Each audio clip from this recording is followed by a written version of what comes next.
Hey everyone, welcome to Comics with Bueller. As always, I'm Bueller. I want to say thank you for joining us for this interview today of Steve Borock.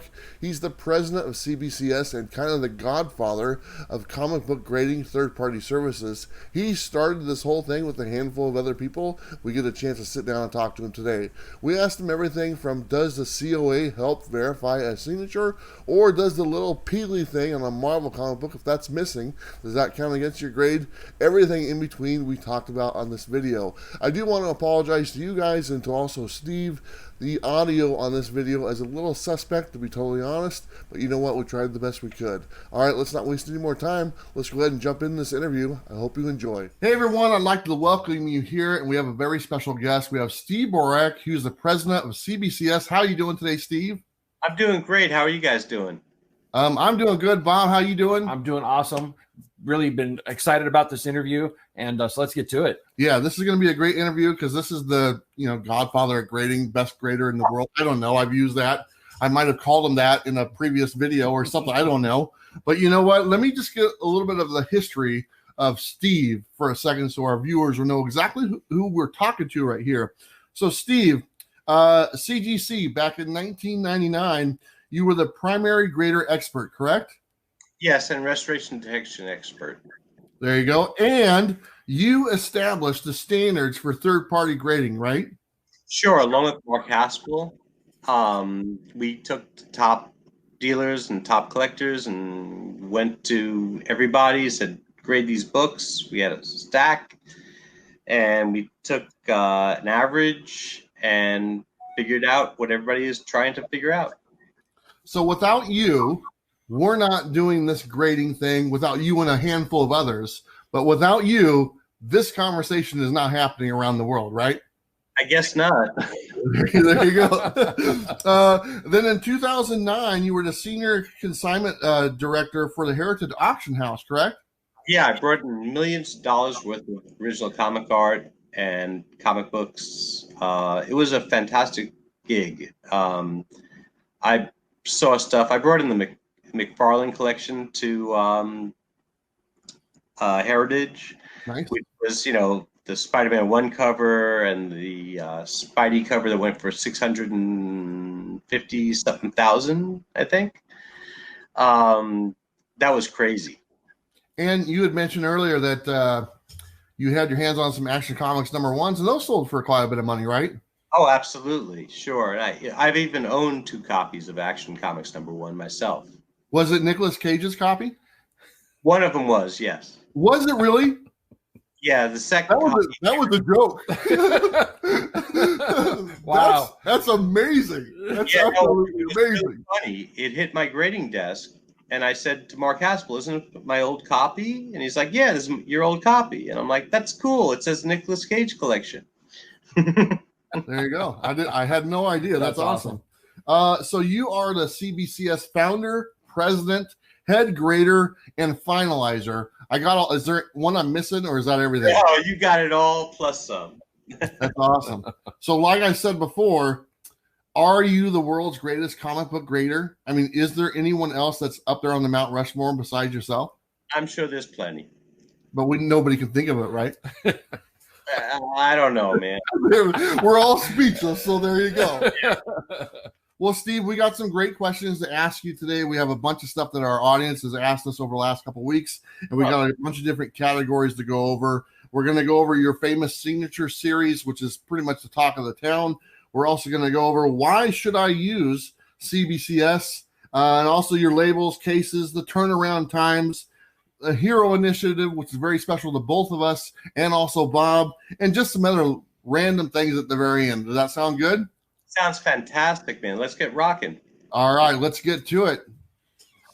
So we asked our audience quite a few questions about the grading services.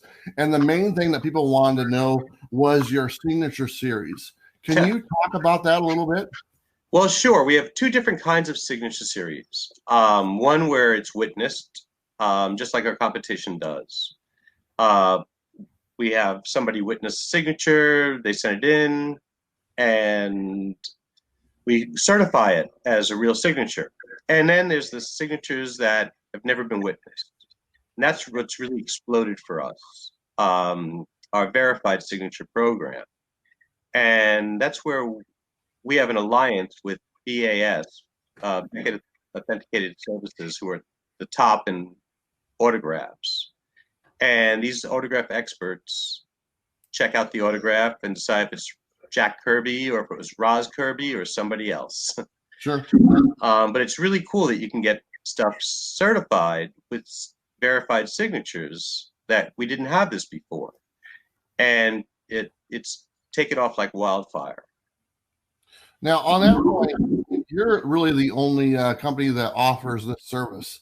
Why is that? Is there quite some risk involved, to be totally honest? Oh, yes. If you don't hook up the right people, there could be so many mistakes made. It's incredible. The forgers out there are so good. When there's money involved, you're going to have people trying to take advantage of the system. Another thing I want to ask, what is the process for you to catalog a signature on file? How do you obtain these signatures? Say if it's a new artist or new creator that's just coming into the market, obviously you have to get their signatures. Do you have a catalog with those on file? Yes, we do. And we can go back to Jack Kirby all the way back to 1940. Do current artists or new creators, do they submit their signature to you? Actually, some artists like us a lot, send their signatures to us before they put them for sale. But a lot of the time, we get people with books in their collection. They find Jack Kirby or Stan Lee or whoever written on the first page. Yeah, because that's the way it used to be done. When I was growing up, you know, and heavily in the hobby, growing up throughout the hobby, we had the artists sign on the first page, and so it didn't ruin the cover. Times have changed. I still prefer it on the first page, but because of certification, you can't open up the book and see it on the first page, so people want it on the cover. Another one which came up quite a bit is you're familiar with COAs, correct? Oh, yeah, they're worthless. They can be switched in a second. Thank you. That is the question. Does having a COA help? No. Not at all. Not for you guys. So they don't need a COA or nothing like that whatsoever with the book that they send in to you guys. Right. They should keep their COAs. Okay. Well, if they do send it in, do you send it back to them? Yes. 99% of the time, once in a while it gets missed. But we try to send it back. We ask them not to send them in. Yeah. That was like the main question I was asked quite a bit. You know, what about COAs? Will this help the process? Will it make it go quicker or something like that? And apparently it's not necessary whatsoever. Not at all. Send your book into you guys. What happens when you can't verify a signature up to and including, you know, possible forgeries? We just send it back as unverifiable, and we give you an option. If the signature fails, do you still want it encapsulated? Yeah. Some people do, some people don't. So then they don't spend the money on encapsulation if the signature fails. Sure. Now there are some artists that have different looking signatures over the years. They've kind of and stuff. I mean, like a perfect example is Rob Liefeld. You know, he's had many different signatures, and to this day he does different signatures depending on I think depending on how much money you give him, to be totally honest. Yeah. So, but that's not a problem for you guys, right? You got everything. No, I mean, sometimes there's a problem where it's like we think this is real, but we can't be 100% certain, and we will not put our stamp on it. Sure. And it could be real. It's just sometimes there's like the artist will lift a pen in the middle of a signature if they cough or something, or if somebody starts talking to them in the middle of when signing their signature. So even though it's real, it won't look it. Yeah. But you guys are trained to notice that type of stuff, correct? Or these guys are top notch. Okay. And do you? And they do it not just for comic books. They do it for Hollywood memorabilia, sports memorabilia, music memorabilia. Bob, that actually brings us to one of our viewer questions. You want to ask that? Yeah, this one comes from James Lewis. He wants to know whether or not celebrity autographs can be authenticated, not just creators and writers. Oh no, all celebrities. Actually, we have. It wasn't verified. It was witnessed, but we have 2 Obama signatures, 2 books with Obama signatures out there on the Spider-Man comic. friend of mine, one of my best friends, Steve Borock from Steve Borock Comics, went to school with Senator John Tester, and he got the Obama autograph on the comic. Yeah, it's really cool. Yeah, I think I have a copy of I think he was on an Image book as well. I can't remember which one, but they have on the cover or something like that. But the Spawn cover. Yeah, I don't have an autograph, but that would be kind of cool, to be honest. Oh yeah, I mean that's a unicorn. Yeah, exactly. Yeah. Speaking of unicorns, I might as well just bring this up right now. This is actually towards the end, but we have another viewer.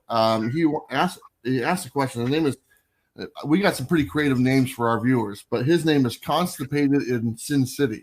Okay. And he wants I'm sorry to hear that. yeah, exactly. Not a great place to have that going on. Exactly. But, he wants to know, by chance, have you ever came across a copy of Superman versus Muhammad Ali autographed by Muhammad Ali and Christopher Reeves? No, I have not. You have not. Okay. But every certification service does not do treasury. Sure. So if we were doing treasuries, we might see something like that, or by one of them. Let me ask you about your CBCS signing events. What can you tell me about those? Oh boy, you'd have to go to our page, our signature page on Facebook, and look what's going on. We have a bunch of signings going on right now. I don't handle the signings, and I don't work with them. But you can go to our site, this second, and you go to down our site, the signature page on CBCS Comics, and see what's going on. We have a lot of signings going on, and we have more in the works right now. I just spoke with Matt Edwards, our signature director. He's got about 15 more signature signings in the works for the next month and a half. Nice. Yeah, it's great. The artists love working with us, and we love working with them. And for me, it's a fanboy dream come true. I get to meet all these artists and talk, or at least talk to them on the phone, which is fantastic. And we've done very well with them. Nice. So let me ask you this: on these events, do they come to you, or do you go to them, or is it kind of? It's both. It's both. And with the process of obviously, if you're going to them, the book is signed, and then it's signed and then graded. So obviously, then sent back to your place to get graded. Correct? Right. The artist signs it, sends it in to us, and we encapsulate it because we know it came from the artist. Sure. And on these ones, can people request a personalized signature, like to John or to whatever? Actually, it'll say on the label, just who signed it, because we don't know that person wrote it. And one last thing about that, would you ever like to have a well-known YouTuber with a great reputation come and represent you guys at these events and put it on social media for everyone to see and follow along? Sure. There you go. That would be fun. Just have to have the artist's approval or the writer's approval. There we go. That would be great. There's a few of them I know, so some might want me to be there, but actually some might not want me to be there. So very nice. We have some other questions from our viewers, and you might have answered these a little bit as we were talking, but we're going to go ahead and hit on those really quick, okay? Sure. All right, so this first one comes from Cody and Laura. Does your signature authentication program include custom sketches as well? Well, we just put sketch on cover because once again, we don't know who did it, right? So we have an art label, just as art. It doesn't have a grade because everybody's 9/8 crazy, right? But if you take these blank covers that have been beautifully done by, say, Matt Wagner, I don't know, whoever, right? Or Liefeld, whatever. Do you really care if it's a 9/8 or a 9/4? It's a piece of original art. Yeah. So there's no reason to put a number on it when you just say original art. This one comes from There Can Be Only Vaughn. He said, told you, man. Interesting names. That's cool, man. Yeah. He says, what's the criteria when trying to certify a signature for a book when sending it to CBCS? Do you need additional proof, location, date, and/or picture of said creator? Not if it's going through the verified signature program. No, it has to be looked at by experts to do the matching, and that's all that counts. Sure. Once again, if somebody sends in a photo, how do we know it's the same book? Exactly. Yeah. So pretty much, if you have an autograph book and you want it verified, just send it in. And if it's the real deal, you're going to let them know, correct? Right. Well, no, we'll let them know after it's done, Yes. of course, but they can choose to have it encapsulated or not encapsulated. So they'll know quicker if they choose non-encapsulation. Sure. Some people don't care. Some people say encapsulated anyway. Very nice. You know what? Like I said, that was our most asked about thing was your signature series. I mean, because obviously it's a service that you guys offer that others do not. And, right. And it's exploded. It's crazy. Yeah, and I enjoy that. I mean, that's kind of the thing. We've done videos, myself and Bob, about grades, about autographs and stuff like that, and why I think it's important to personally, one, experience the autograph as a person who buys the book, okay, and have that moment with that creator, and then have that option to have it authorized or authenticated through you guys, Sure. sending it in at a later date. Because my moment with Todd McFarlane was back in 1991, okay, when he autographed my books. There was no like witness or whatnot going on back in 1991, and nobody was charging either. Yeah, exactly. And but now I can take that book and send it to you guys and have it encapsulated if I want, and you guys can verify the signature, correct? Absolutely. That's perfect. That's Yeah. exactly the way it should be. Yeah. And there are a lot of people who appreciate that service. Yes. Well, I'm glad. We try to, be super hobby friendly. It was a real big thing when I started our competition. I said it has to be hobby friendly or I don't want to be in it. Yeah.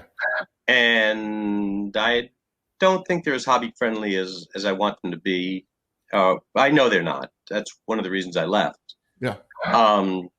I think we should be focusing on the hobby as opposed to just our business. Because the hobby, we need the hobby. The hobby doesn't need us. You know, I will tell you, when I talked to you on the phone, we've talked a couple times and stuff, Yeah. and that really struck me right away. You had mentioned something to me that, and you actually just said it before we started. Not every book needs to be graded. Yeah, and I thought that was a great statement. And like I said, you said that to me earlier. You said that to me probably about a month ago when we originally talked, and that went a long way because that was telling me like, hey, yes, this person is a president of the company. He has a service that he offers, but he's also a collector and he enjoys our books as well. And he sees the value in the service he offers, but he also sees the value in the raw copy as well. Sure. And to me, that goes a long way because I like the raw copies of the books. That's good.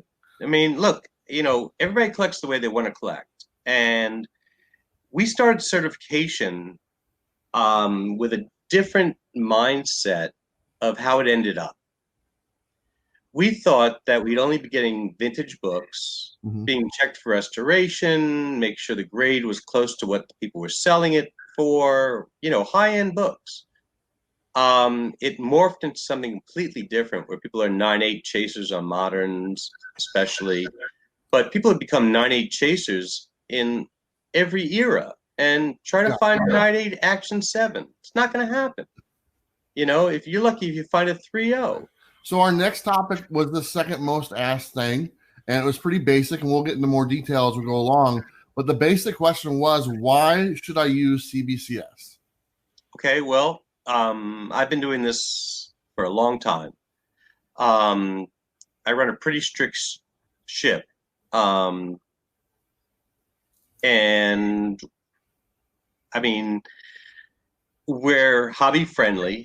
We care about the comics. We only hire people in grading who are passionate, have had a lot of experience.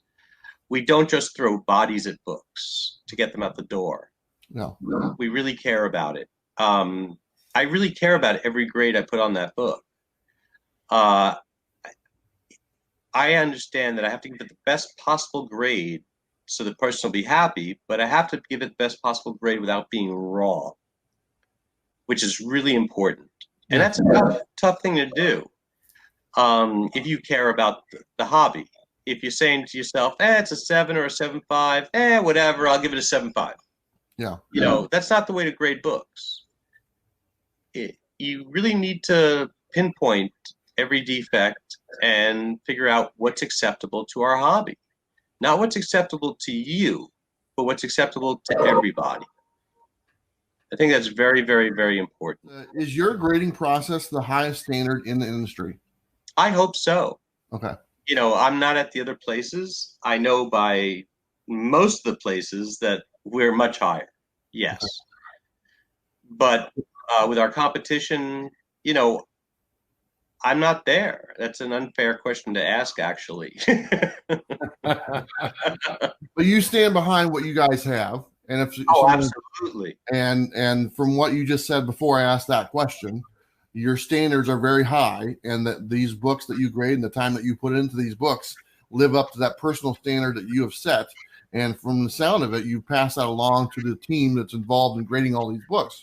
Absolutely. The next one I have is this is kind of interesting. This kind of is I just wanted to ask this. Do comics by themselves age well? Because here's the thing. Grading has only been around for a certain amount of years, okay? And comics have been around a lot longer. And so if you get a, let's just say an Action Comics #1, and it's a 8.0, I'm just throwing that out there. Yeah. It was an 8.0 for 40 or 50 years before it was graded. Right. So do comics age pretty well by themselves? If you keep them climate controlled and in archivally safe plastic, whether it's a Mylar or it's in our PETG that's in our holder, which the Library of Congress uses. But if you take books and you put them like in a hot attic, they're going to brown. Yeah. If you put them in a basement where it gets hot during the winter and cold during the summer because of the air conditioning, right, and damp, it will change the comic. Storage is everything. Yeah. Temperature, climate control is everything. Now, having them, once again, in our holder or in a Mylar, that's much better than if you just stored them without anything. But if you look at the Edgar Church Mile High collection, and they weren't stored at all, they were just kept in, a really nice climate in Colorado, and they have bone white pages and full color cover gloss. It's phenomenal. They're unbelievable. San Francisco's are the same way. The Tom Riley books. If you've never seen them, I really, really think everybody that collects comics should see a Tom Riley or a Church comic. It looks like it was printed today. So let me ask you, you've obviously seen so many different years of comics. Is there a certain year or period where the quality of the books were actually better and have held up more so than others? Oh, sure. The 40s, the two collections I was talking about, the quality of the printing was much better. Really? I mean, heck yeah, we get those Thanos 13s, and you can see all the color rubs on the back. Horrible ink. Yeah, that was really, really good quality paper, and it was pulp, but it was good. And the cover stock was fantastic, and the inks were very, very, heavily laid on. So they should bring that stuff back, is what you're saying. Oh, they should, but they won't, because they don't make a lot of money on comics these days. They make the money off movies, TV, merchandise. The comics just power that, so they couldn't care less. Can I ask you, this is a side question real quick, since you just mentioned kind of movies and TV, and this is a conversation that we've had on our channel. Are you surprised that the translation from the movies and TV and how popular those are don't really translate to the comic book industry as much as it probably should? I'm not surprised at all. We've become a nation of non-readers. I speak to a lot of young people, and because I do a lot of charity work and different stuff, and they just don't read as much anymore. Yeah. It's a shame. Also, comic books cost what, $4 a piece now? Yes. Well, and these days it takes about what, 6 minutes to read a comic book.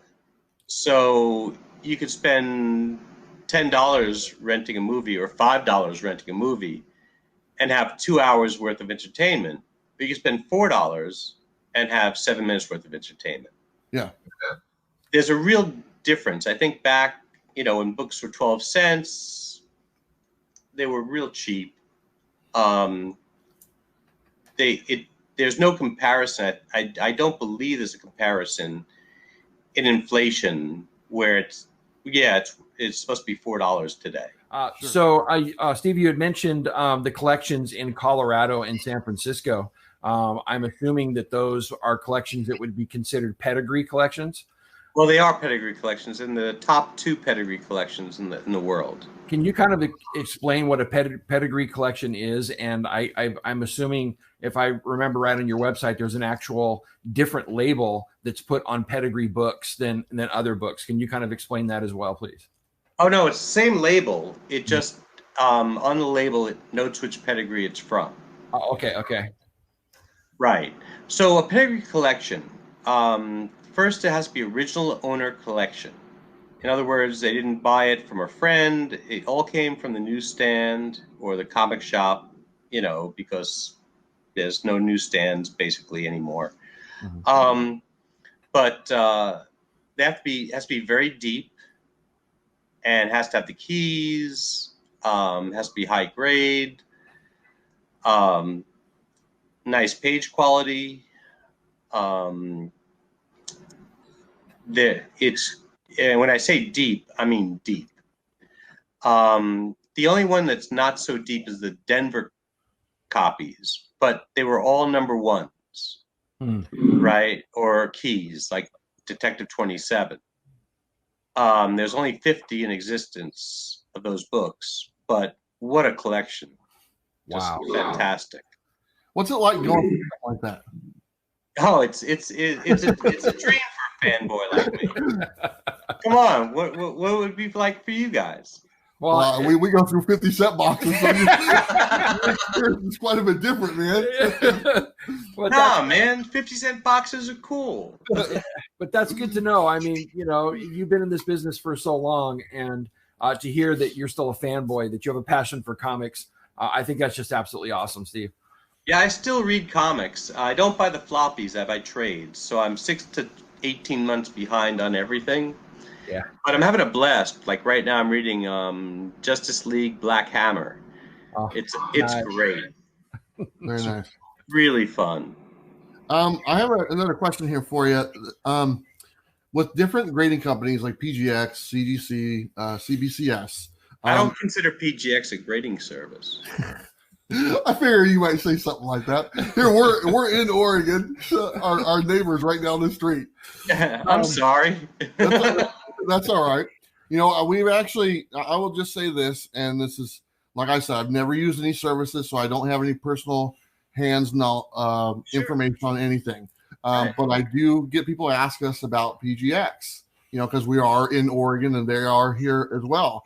And the only thing I can say is that all the comic shops in our area in Oregon that I'm aware of, none of them use PGX.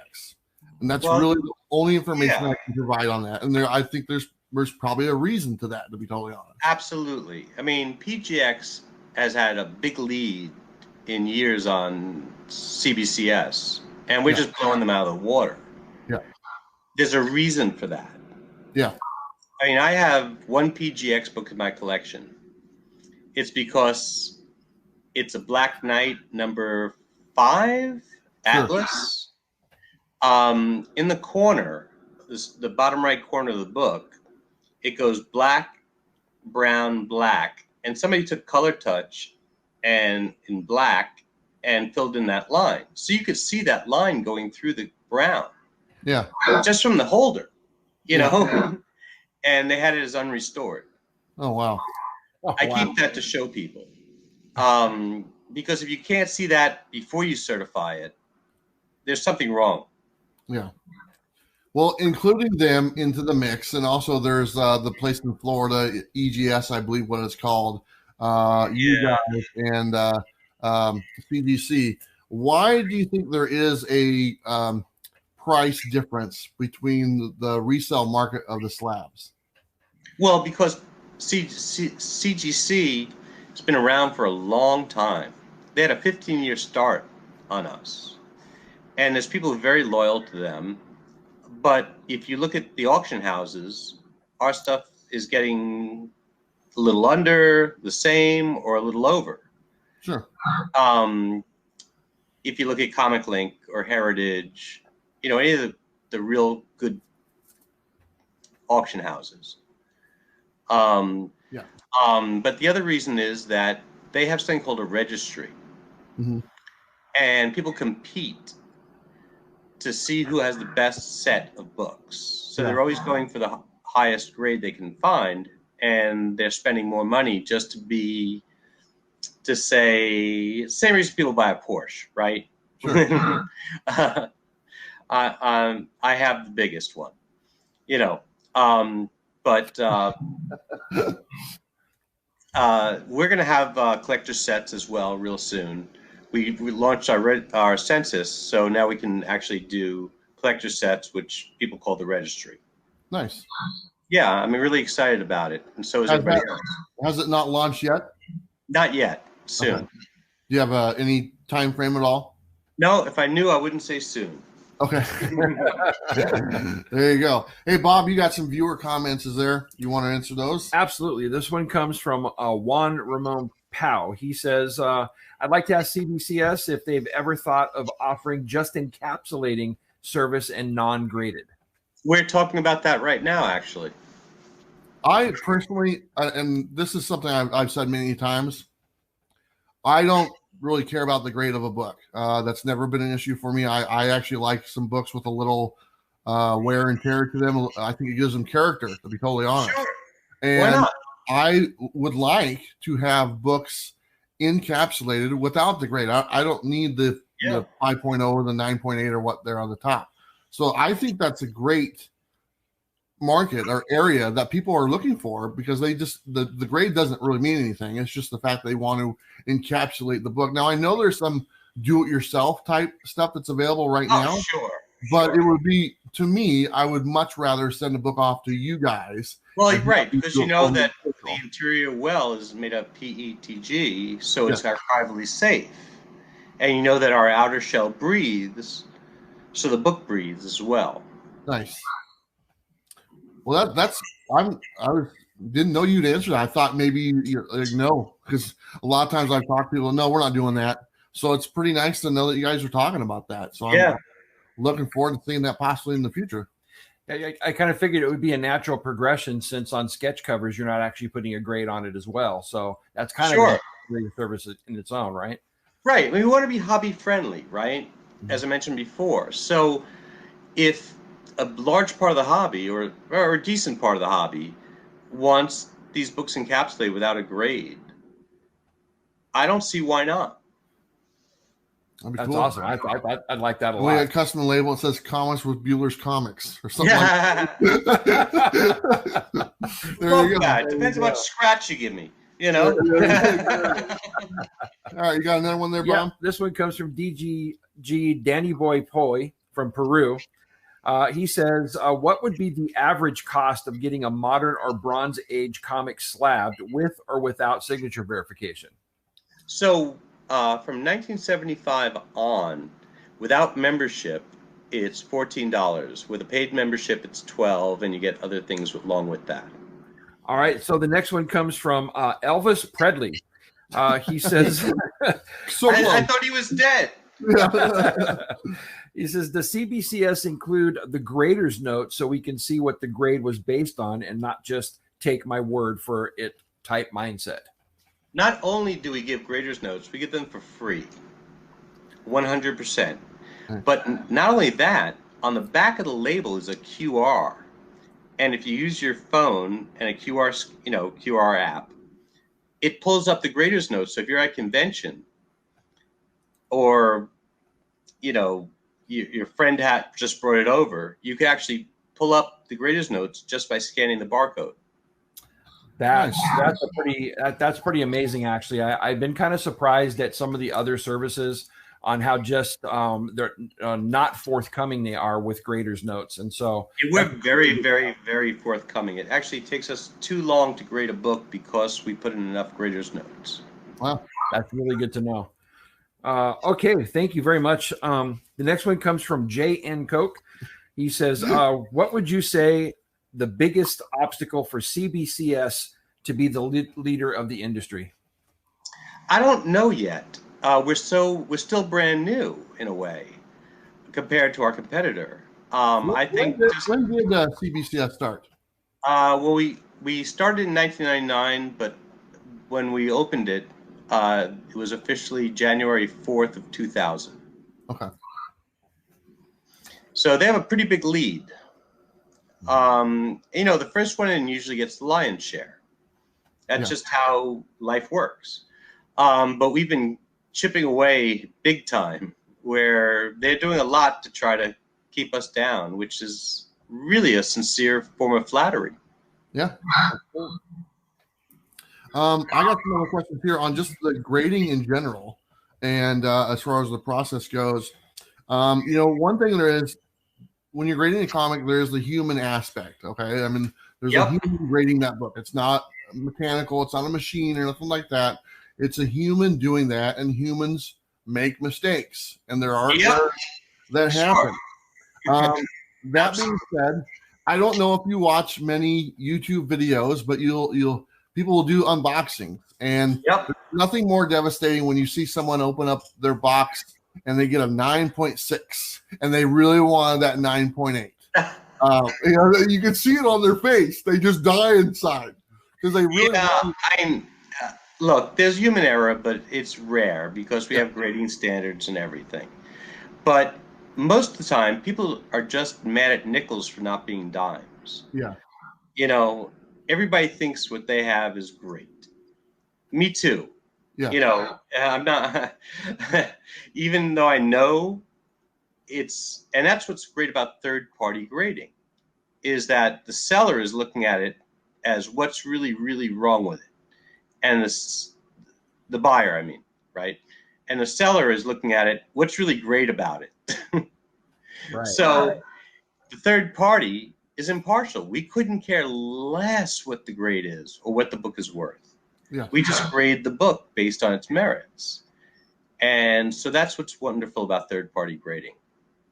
But there is a human aspect, and the big part of the human aspect, though, which is different than cards or coin grading, is the look of the book. Mm-hmm. So we have in our hobby, which is a little antiquated. I mean, I love Bob Overstreet, one of my best friends. Him and his wife are great to me. But the grading guide says you can't have a 2-inch crease in this grade, right?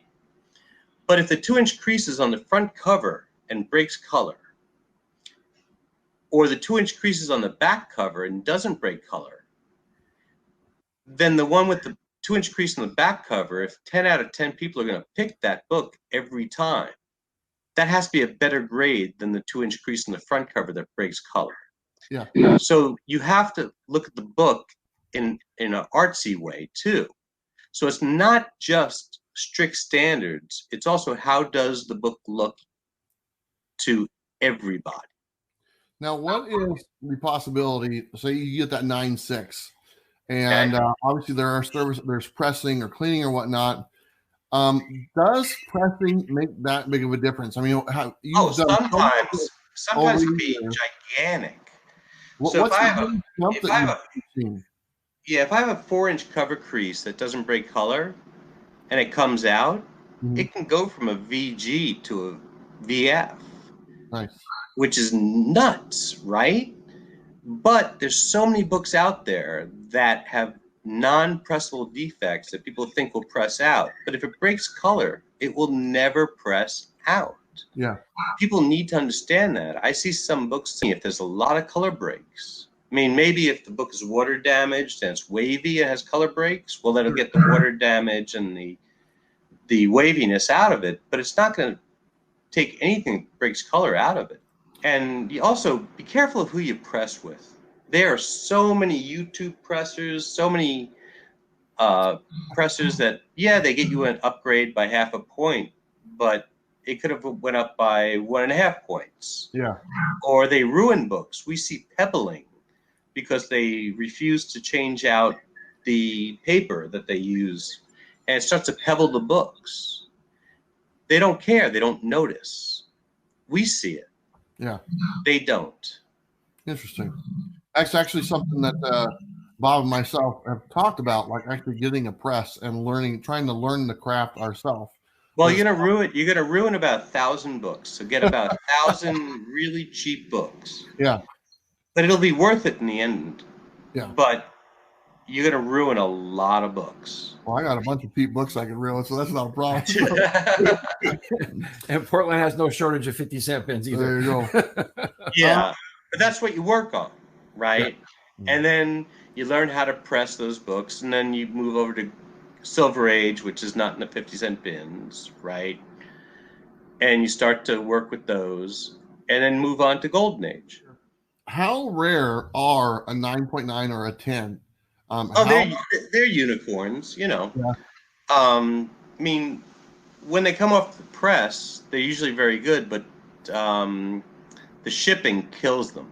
I mean, I speak to stores all the time to say, oh my God, I got this shipment in from my distributor, because Diamond's not going to be the only distributor from now on, right? Yep.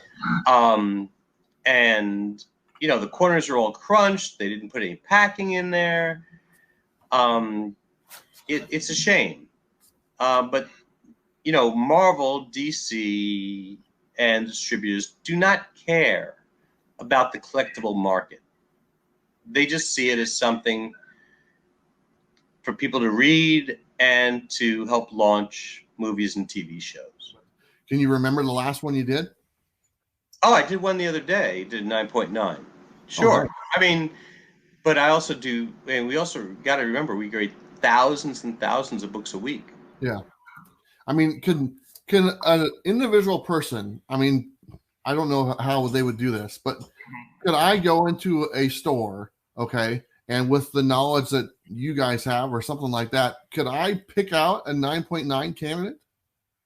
If you know what you're looking for, there's a shot. But even when I pick out a 9.9 or 10.0, I walk over to my senior grader, West, Stefan, and I say, hey, I think this could be a 9.9, or I think this could be a 10.0. What do you think?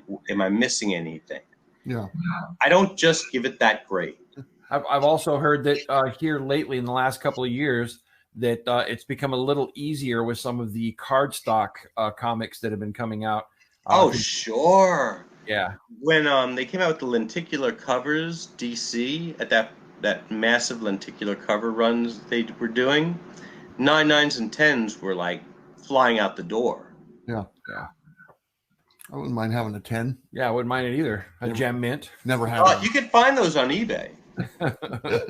Just a little bit more than what I would pay for, to be honest. With that cover price, I tend to shy away from it. So. All right. Well, yeah, you're not going to find 9.9, 10 for cover price. Sorry. Exactly. For sure. We're going to go ahead and move on to the next category here. And this was another one that was asked quite a bit. This was about your labels and your cases. And we'll go ahead and start right there. You recently came out with a brand new case design. Tell us why you guys decided to do that. I didn't love the original case. I wanted something sleeker, smoother. And even though we had more clarity than our competition, I wanted even more clarity. Yeah. And I wanted to change the label a little. I don't like gimmick labels. It takes away from the comic book. I think the labels should actually kind of be not front and center. The book should be. The label should be secondary. So speaking of the labels, I'm curious about the color palette that you use. Is there a reason why the blue is the blue, the gold is the gold, or yellow is yellow, or whatnot? And that seems I mean, because our competition had such a head start on us, blue was, you know, what everybody was looking for. Sure. So we're not going to reinvent the wheel. Yeah. We wanted to make it better. And same thing with yellow for signatures. People are looking for yellow labels. Well, we have to give the people what they're looking for. Yes. Our competition has a green label. People avoid like crazy. So we didn't want to have that. Yeah. So we don't do qualified grades. I don't like it. I Yeah. don't say this book would be a 9.0 and show a 9.0 grade, except that it's missing the third page. Yeah. That's a poor. Yeah. You know, it made sense when we started our competition because that's how people were putting stuff in their catalogs. Even like very honest dealers like James Payette, he would Sure. say BF, but 2-inch corner crease. Yeah. So you'd actually know what it looks like. So it was smart when we opened in '99. It makes no sense this year. Yeah. So your labels right now, it's just the blue and the yellow. Is that it? And we had red for the verified signature, but we switched it over to yellow. Both of those are yellow now? Yes. Yes. Okay.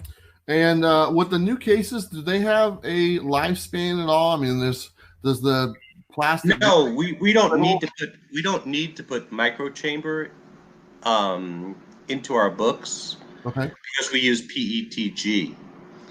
Our competition uses microchamber. It needs to be changed out every 8 to 10 years. I don't know why they stopped putting that on the label. When I started, we put that on the label. Yeah. Please change this out because it's a sponge. Sure. It takes all the contaminants into it. But like a sponge, if it gets too full, it's going to overflow. Yeah. Interesting. I didn't know that. I've often wondered because sometimes when I get older slabs, there's kind of a thing going on with it. You can tell it's not as much clarity as some of the slabs that I've just got, and I always wondered if it over time that something's happening. Yeah, I don't know about that, but definitely if you get an old one, check the date, and definitely send it in for reholder if it's 8 years old or so. That microchamber paper, if it stays in too long, could really hurt the book if it's stored incorrectly. So with yours, we don't have to worry about that. No, we don't use it. So it's one and done. Yep, we don't need it. That's awesome. That's amazing. I think so. We got some viewer questions right now. Bob, want to get on those? Sure thing. This one comes from Cater Pie. He says, when will you start doing magazine-sized books such as Batman Damned? We're working on that now, too. So I have no clear date. I wish I did. I just don't like to lie. Sure. It's just not right. So we're in the midst of looking at how much it's going to cost, what sizes we need, how many interior wells we're going to need, all of that. But it's coming. Is there a limit to the thickness with which a book can be in slabs? I noticed that the latest Batman 100 was a pretty thick book, and yeah, we can do those, but certain trade paperbacks we can't do. Interesting. The next one comes from KCL. He says, does CBCS have a future plan to revamp their label to make it more, let's say, cooler, modern, or crisper design? I think I kind of just answered that. Yeah. But, that's okay. Once again, I really don't believe the label should take away from the look of the book. I mean, we love these books. I want to see them. I don't need to see some gaudy label on them. All right, so the next one comes from Moises Chavez. He says, my question is, will the plastic used for slabs start to yellow over the years? No. What kind of plastic is actually used there, Steve? So the interior plastic is PETG. And you could look it up. You could do some research on it. It's fantastic. And that's the only thing that touches the book. Nothing else touches the book. The outer plastic is different, but it doesn't matter because it's not touching anything but the PETG. All right, moving on. This is our kind of our last category here. It's basically turnaround times and access. So this is some pretty basic questions right here for you. Sure. Says, what are your current turnaround times, and is it longer for certain type of books? Well, the longest books are taking 6 to 7 weeks right now. Okay. Though we're going to be able to get that down pretty quickly to 5 to 6 weeks. We just got an influx of books. I was talking to you about that collection I'm looking through is 250,000 books, so it's kind of clogging up the pipeline. Not a bad problem to have, though. Oh, no. Does it take longer for a signature verification? Yes, it has 10 days to the encapsulation. Pressing services. I've heard. Did you guys receive new equipment? Yes, we received new equipment. We moved the pressing from Florida to Dallas. We're making incredible headway. Actually, we're probably, once we're up to speed, we'll probably put out a kind of promotion to just even gear it up even more. Sure. So if someone's getting, what's the turnaround time right now if someone wants the pressing service done? I think it's 3 months. So it's quite a bit longer. Yeah. Oh, yeah. I mean, if you want it done right, look, you can go to somebody and they can press it within a week. And they can make your 8.5 into a 9.0. Yeah. Steve Ricketts is fantastic. I mean, this guy is brilliant. Yeah. Also a hobbyist and one of the nicest guys you'll ever meet. But you want that 8.5 to go to a 9.2 instead of a 9.0, send it to him. Wait for it. It's safe. Sure. It's insured. It's sitting in a safe until it's being worked on, until it's being graded. But, you know, there's so many fly-by-night pressers. So many people think they know how to press, and they just don't. I've seen too many ruined books or flattened spines. I mean, I've seen giant-size X-Men ones with a V-shaped spine. Oh, It's horrible. Terrible. that just hurt. So it's worth the wait, is what you're saying. Well, I would. I mean, it's up to everybody. You know, everybody has a preference. They might want it back quicker and not as high grade. Sure. You know, but they still get the bump. Fast track. You know, God bless them. Yeah. It's whatever they want. Well, you know, I've always said that, you know, treat this hobby the way you want to enjoy it. If you don't want to encapsulate, don't encapsulate. You want to encapsulate, encapsulate. If you don't like restored books, don't buy them. If you love restored books, buy them. I mean, but the most important thing to know is to buy what you love and especially what you can afford. Because at the end of the day, if the market ever crashes, you're holding toilet paper. But then you're holding toilet paper that you love. Yeah. Great. That's awesome. Is there anything that, as consumers, that we can do to help speed up the process on our end for a book? You mean while submitting? Yes. Sure. Submit it correctly. Okay. Don't put the wrong name in. Don't put too little value on it. Because if you put in a Superman 1 and you value it at $4,000, we're going to bump it to $50,000. Sure. And it's going to sit in our office until you pay us. There you go. You know, just make sure everything's right on the submission form, and that'll get it back to you faster. The other thing is you can pick FastPass, which cuts the time in half, but you also pay $10 for that. We have some viewer questions. You want to get on those there, Bob? Yep.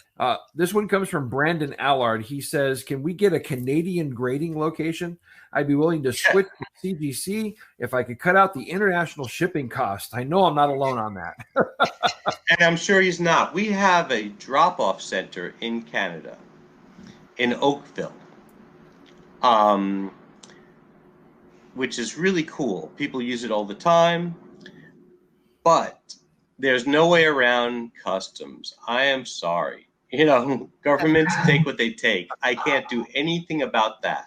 Okay, so the next one comes from Sixth Face Comics. He says, are there any plans to expand nationally?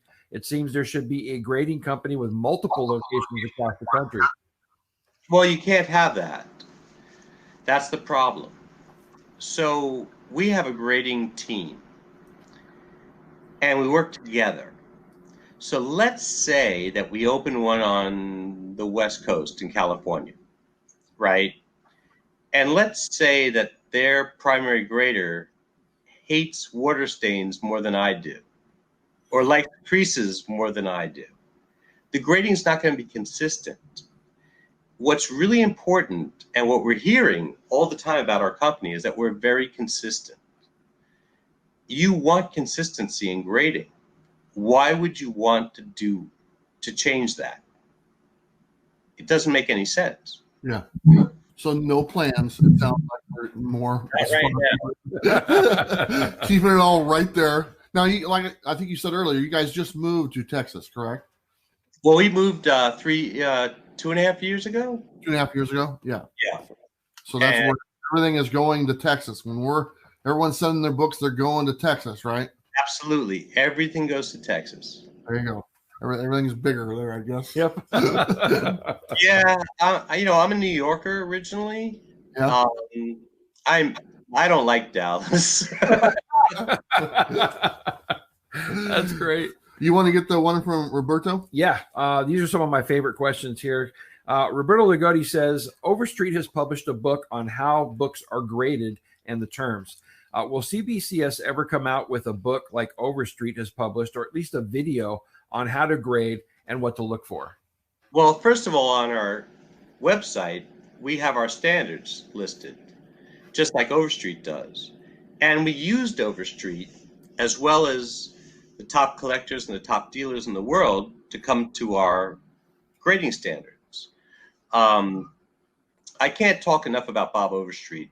The guy is one of the greatest people in the world, and the nicest. And he loves our hobby. I mean, he didn't start this out for money. I mean, he was, a forest ranger, right? And working on the grading, the first price guide every night after work. That's why there was no pictures. It was all typeset. But we do publish our grading standards. It's on our website. Anybody can come see them. And hope that helps them figure out which books are worth sending in and which books are not. Nice. Very cool. All right, you got the next one as well. Sure thing. This one comes from Anthony Wilson. Steve, what's your least favorite book to grade or most difficult? Most difficult is when they're falling apart in my hands. My least favorite book to grade. I don't know. I guess if after this week, if I have to see a number 4, Ultimate 4 Fallout, because they've been through pressing, because they've had, the bag line in the back. I see so many of those lately. But you know what? I get to look at Spider-Man when I'm grading. This is really cool. I love comic books. So to say, is there when I wouldn't want to see again, I doubt it. Is there some that I wouldn't want to see for a while? Yeah, a couple. Getting a massive amount of Eternals ones right now. So that's a little boring, but it's still cool. It's Kirby, man. Yeah. So let me ask you this. You have to have nerves of steel to grade some of these books, because some of these books are literally someone's fortune. And when they're in your hands, do you ever get a little nervous? Not anymore. I used to. You do something enough over and over and over again over a long, long period of time, you get very comfortable with what you're doing. When I was in the gold business back when I was very, very young, not gold comics, I'm talking about gold. I was able to, after a while, I was able to put an ounce of gold in my hand and say, this is an ounce, or this is 2 ounces. Same thing with comic books. I know how to handle them, and our graders know how to handle them. But like I said, if the book's falling apart, I'm really scared handling it. Yeah. Well, I have some just really quick random questions to kind of finish things out. I want to ask you about the date stamps on comics. Do comics get dinged for having a date stamp on them? Not unless it's after the period of time where distributors were date stamping them. So if you get a Spider-Man 300 with a date stamp, we take it off. Okay. you get Avengers 67, that's normal. Unless it's like let's say you get an Avengers 4 with a date stamp. If it's on Captain America's forehead, Yeah. we'll take off for it. Sure. But if it's placed nicely, it doesn't matter. It's just part of how it got to you before you were able to buy it. Yeah.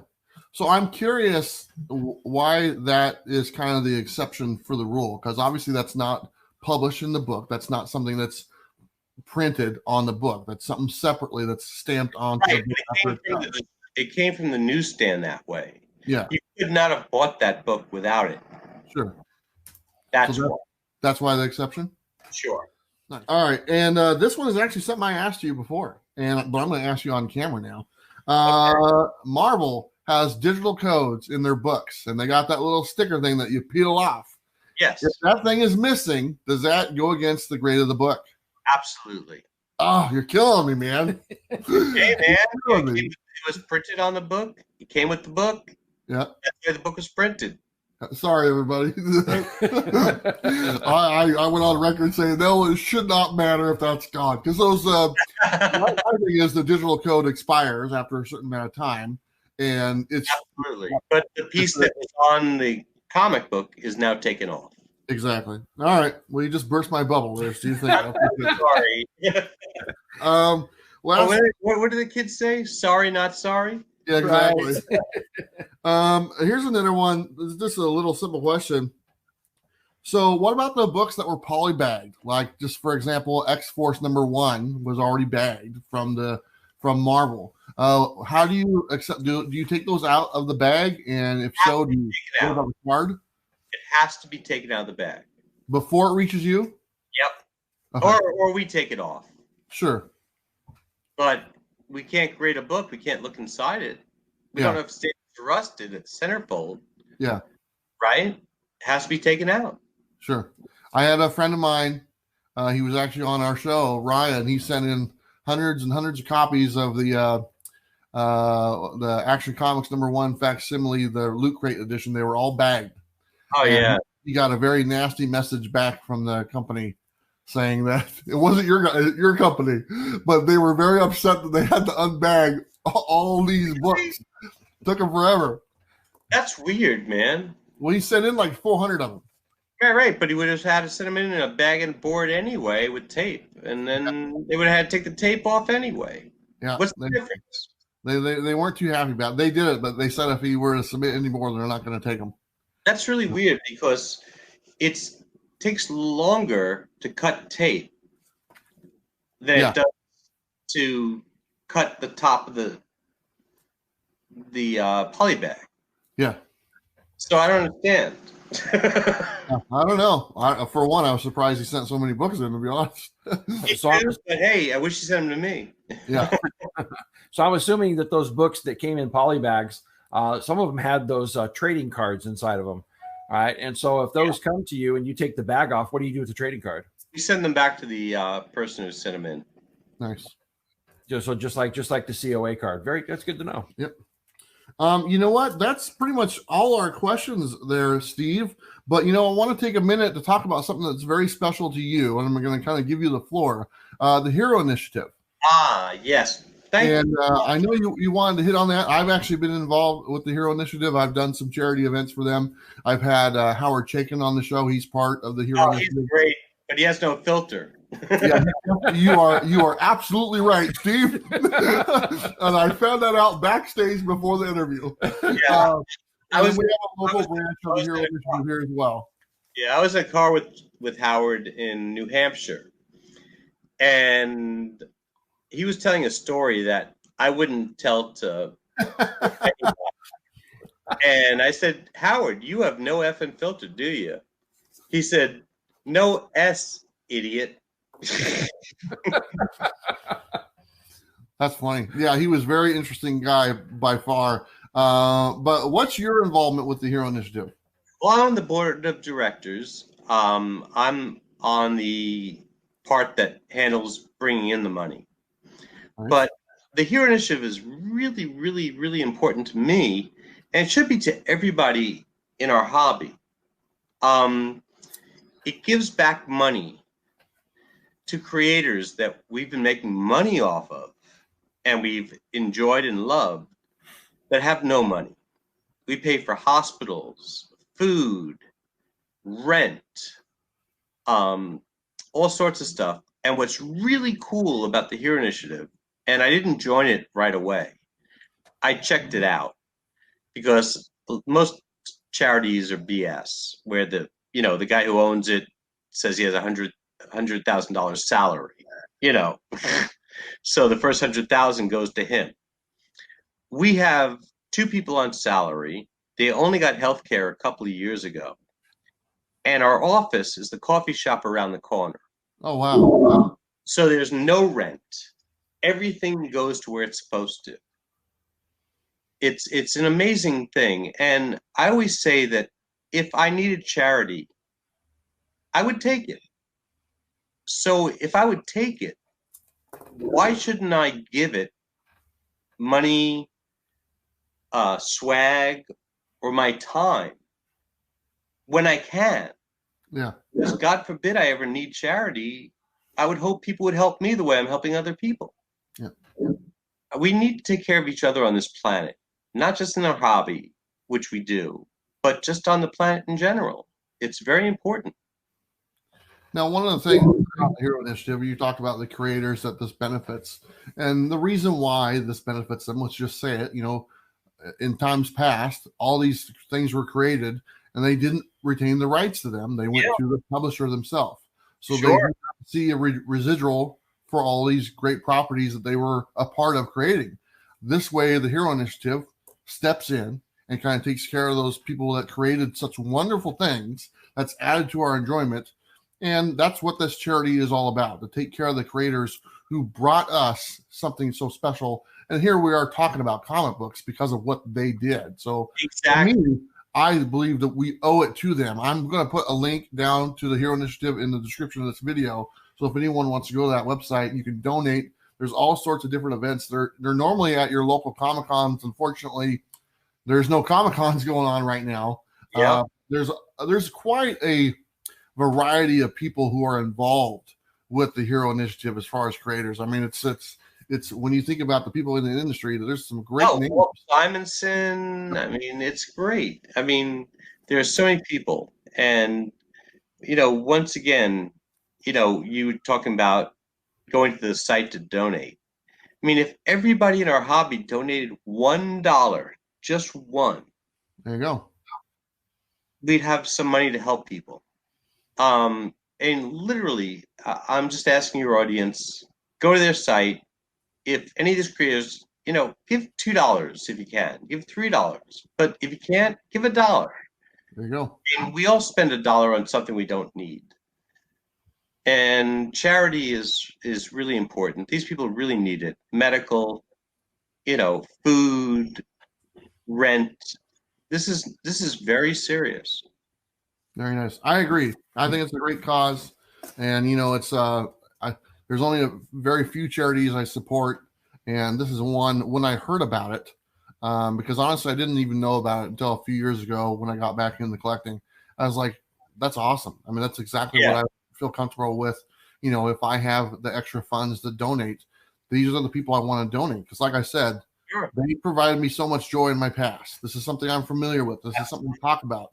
Why would I not want to help them like they helped me years ago? So it's a win-win situation. So I'm glad that we have the opportunity to talk about the Hero Initiative.